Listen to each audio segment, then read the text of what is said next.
সবাই শুধু চেহারা ভিসার আপডেট চায়, ফ্যামিলি ভিসা 1 বছর চালু হয়েছে কিনা। আমি আপনাদেরকে সবসময় বলি, ফ্যামিলি ভিসা চালু হওয়ার আগে আগে দেখি দেশ থেকে কয়দিন যায়। দেখেন আমি আপনাদেরকে সবসময় বলি, এখানে আমি আবারও দেখি দেশ থেকে যদি আপনার 1 বছর দেয়, তাহলে এখান থেকে 1 বছর দেখেন কতদিন দেওয়া আছে, 90 দিন আর হলো 30 দিন।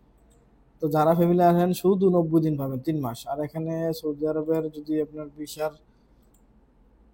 ইয়াতে ঢুকি, এখানে সেম সমস্যা আগেরটাই দেখাচ্ছে।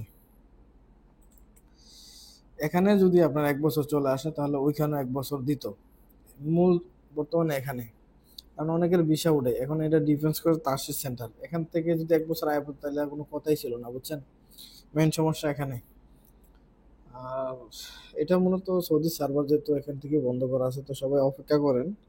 অপেক্ষা না করাটাই বেটার। আমি অপেক্ষার কথা বলবো, আপনারা 3 মাসের বিষয় আয়া পড়েন, সবচেয়ে ভালো হবে।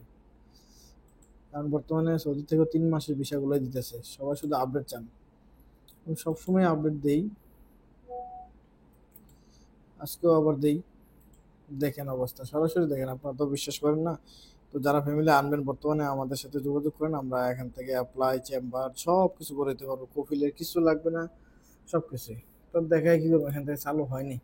তো এটাই দেখেন 90 দিন দিচ্ছে দেশ থেকে। আর এই 90 দিন আপনার এখানে আসার পরে এক্সটেন্ড করার প্রয়োজন নেই। আপনি দেখবেন যে আপনার আফসারে কতদিন মেয়াদ দিছে, হ্যাঁ।